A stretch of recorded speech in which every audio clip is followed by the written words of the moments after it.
Fundamentals of Sanatana பயிற்சி பட்டறை நேரடி மற்றும் இணைய வழி வகுப்புகள் டிசம்பர் 13 முதல் 17 வரை. தொடர்புக்கு 7388824242. வங்கதேசத்தில் சனாதன் ஜாக்ரா மாஞ்சா அமைப்பின் செய்தி தொடர்பாளர் சின்மோய் கிருஷ்ணதாஸ் தேச விரோத வழக்கில் கைது செய்யப்பட்டார். இது வங்கதேசத்தில் மட்டுமன்றி இந்தியாவில் உள்ள இந்துக்கள் மத்தியிலும் அதிர்வலைகளை ஏற்படுத்தியது.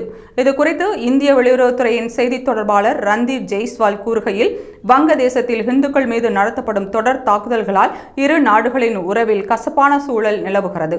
சின்மோய் கிருஷ்ணதாஸ் விவகாரத்தில் வெளிப்படையான சட்டத்திற்கு உட்பட்ட விசாரணை நடத்தப்பட வேண்டும் என இந்தியா தொடர்ந்து வலியுறுத்துகிறது. இந்தியாவுக்கும் வங்கதேசத்திற்கும் இடையே FOC எனப்படும் தூதரக அளவிலான ஆலோசனை கூட்டம் டிசம்பர் 9ஆம் தேதி நடக்க இருக்கிறது.